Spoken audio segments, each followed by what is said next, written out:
साथियों नमस्कार, आपका स्वागत है बुंदेलखंड नेचुरल्स में। साथियों, आज हम एक ऐसे फल के बारे में चर्चा करेंगे जो फल आयुर्वेद के अनुसार अमृत तुल्य फल है और इम्यूनिटी बूस्टर है। ये फल एक मेडिसिन है और मानव स्वास्थ्य की तमाम बीमारियों में ये फल विशेष रूप से आयुर्वेद में उपयोग किया जाता है।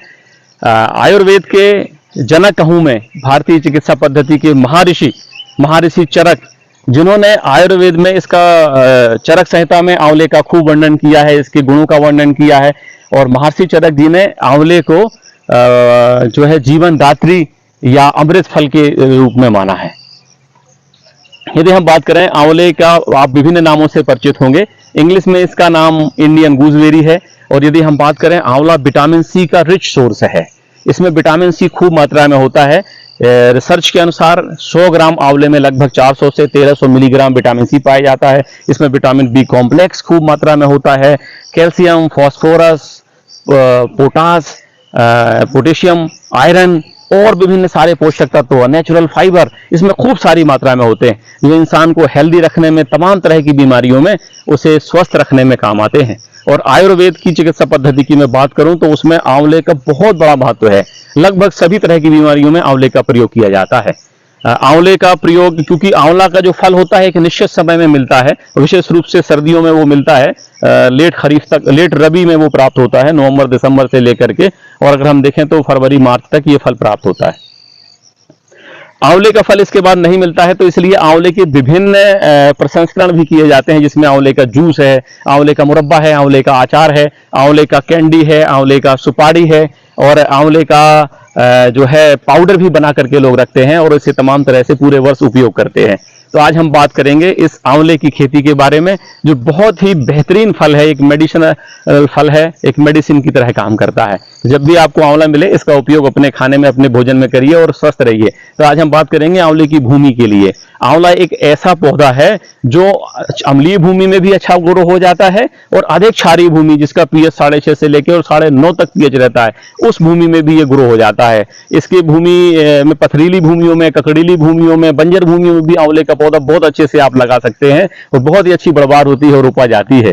तो आप मेरे पीछे देख रहे हैं कि ये आंवले का पौधा मेड़ पे हमने लगा रखा है।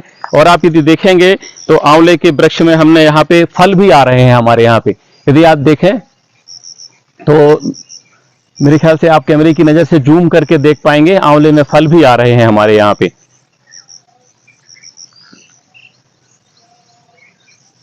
ये छोटे छोटे फल यहाँ पे आना स्टार्ट हो गए हैं और ये फल हमें हेल्दी रखते हैं, स्वस्थ रखते हैं। आज हम इसी की खेती के विषय में चर्चा करेंगे। इसकी खेती करने के लिए हमें इसके पौधे की आवश्यकता होती है या बीज से हम इसका ग्रो करते हैं। तो हम इसको दो तरीके से ग्रो कर सकते हैं। पौधे से भी हम इसे ग्रो कर सकते हैं, इसे बडिंग और ग्राफ्टिंग के माध्यम से भी ग्रो कर सकते हैं। इसमें मुख्य रूप से यदि हम देखा जाए तो इसकी प्रमुख नस्लों की हम बात करेंगे। आंवले की जो प्रमुख नस्लें हैं उसमें चकैया एक प्रजाति है, फ्रांसिस या हाथी झूल एक प्रजाति है, बनारसी आंवला जो आता है वो एक प्रजाति है। ये थोड़ा सा पुरानी प्रजातियां हैं। भारत में एक कृषि विश्वविद्यालय है जिसे नरेंद्र देव तकनीकी प्रौद्योगिकी कृषि विश्वविद्यालय कहते हैं। ये फैजाबाद अयोध्या में स्थित है।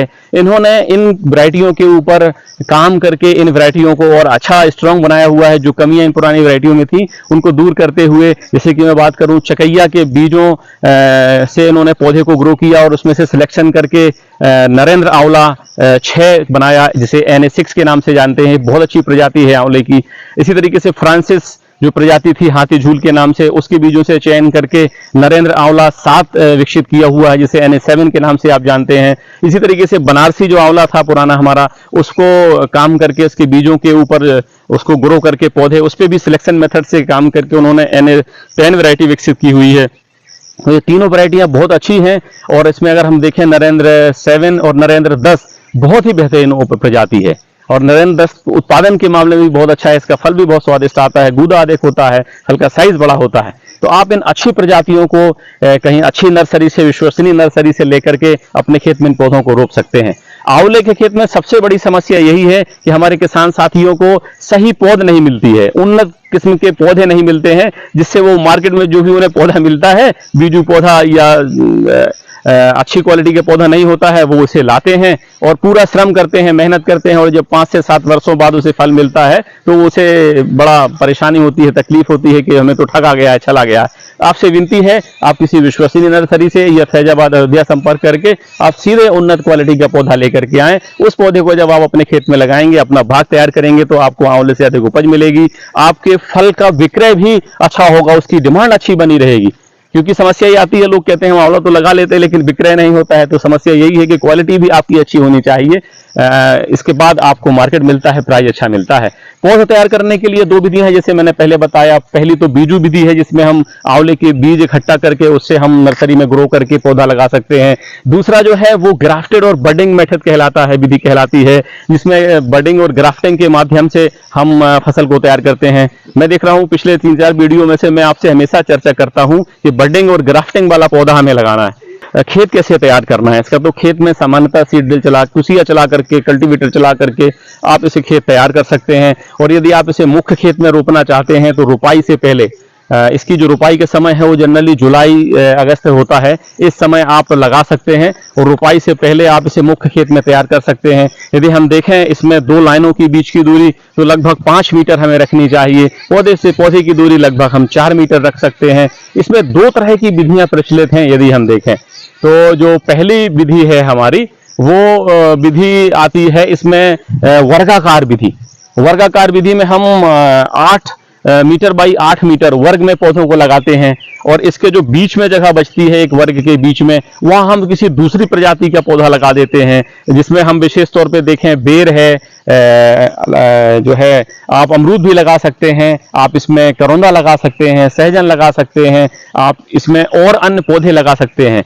तो इस तरीके से आंवले के इस बाग से हमें दूसरे फल भी मिलेंगे और अतिरिक्त आय भी हमें होगी। दूसरा इसका जो है झाड़ी विधि कहलाती है, जिसको मैंने बताया कि लगभग 5 मीटर रो से रो और 4 मीटर प्लांट से प्लांट की दूरी पे आप लगा सकते हैं। इस तरीके से आप अपने आंवले के बाग को तैयार कर सकते हैं। जब आप आंवले का बाग तैयार करना चाहते हैं तो लगभग 1 माह पूर्व आप इसमें मार्किंग करके अपने खेत में और नियत स्थान पे गड्ढा खोद लीजिए। 2 बाई 2 बाई 2 का गड्ढा खोद लें, 2 फीट चौड़ा, 2 फीट लंबा, 2 फीट गहरा, और इस गड्ढे को खोल करके सूर्य के द्वारा इसका उपचार करिए। फिर इसमें 20 दिन के बाद प्राकृतिक खादों को भर दीजिए, मिट्टी भर दीजिए और इसे तैयार कर लीजिए। जैसे ही आपका समय आता है जुलाई से अगस्त का, आप इसे मुख्य खेत में रोप सकते हैं। और रोपने के बाद शुरुआत में 1 वर्ष देखने की आवश्यकता इसे काफी ज्यादा पड़ती है। शुरुआत में पानी की आवश्यकता पड़ती है, खरपतवारों की निदाई की आवश्यकता पड़ती है, गुड़ाई की आवश्यकता पड़ती है। तो 1 वर्ष आप इसमें मेहनत करें। इसके बाद इसमें इतनी ज्यादा मेहनत श्रम की आवश्यकता नहीं होती है। बाकी पौधों की तरह आंवला में भी यदि हम अच्छा पौधा तैयार करना चाहते हैं जिससे भविष्य में अच्छे फल आपको मिले, तो इसमें कटिंग और प्रूनिंग की आवश्यकता होती है।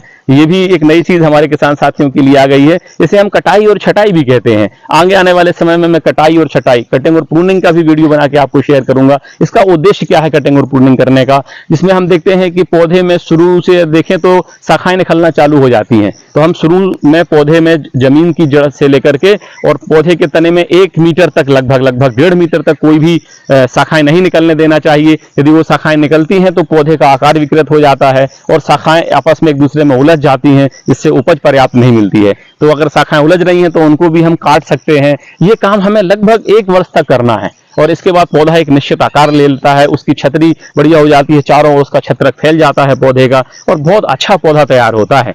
यदि इस प्रकार से हम पौधे को तैयार करते हैं तो आगे आने वाले समय में हमें अच्छी उपज भी पौधे से मिलती है। इस तरीके से यदि हम अपने पौधे की देखभाल करते हैं, बाग की देखभाल अच्छे से करते हैं, तो लगभग 4 से 5 वर्षों में आंवले के पौधे से फल प्राप्त होने लगते हैं। और यदि हम बात करें लगभग 7 से 8 वर्ष, 9 वर्ष में पर्याप्त मात्रा में लगभग 1 से 2 क्विंटल तक प्रति पौधा हम अपने पौधे से फल प्राप्त कर सकते हैं। तो इस तरीके से यदि हम खेती करेंगे तो हमें नवंबर से दिसंबर में आंवले के फल जो है पक करके तैयार हो जाते हैं। हम इन फलों को बाजार में जाकर के विक्रय कर सकते हैं। अच्छा, इस दौरान जो हम बाग तैयार करते हैं ना, तो अन्य पौधों की तरह आंवले के पौधे में भी कुछ रोग भी लगते हैं, कुछ कीट भी लगते हैं, कुछ व्याधियां भी लगती हैं। आगे आने वाले समय में मैं आपके साथ इन रोगों का, इन कीट व्याधियों का एक एक बिंदुओं पर चर्चा करूंगा, एक एक वीडियो बना करके आपके साथ शेयर करूंगा। तो आप किसान साथियों से निवेदन है कि आप भी अपने मुख्य खेत में खेती को करते हुए खेती के साथ साथ जो आप काम कर रहे हैं, आपको केवल प्लांटेशन कर देना है मेड़ों के ऊपर या अलग से प्लांटेशन कर देना है, जिससे आपको अतिरिक्त आय भी मिलती रहेगी। अच्छा, हम बात करें यदि कोई साथी मुख्य खेत में ये फसल लगा रहा है तो वो अंतर्वर्ती फसलें अवश्य लगाए। बार बार ये शब्द आता है अंतर्वर्ती फसलें।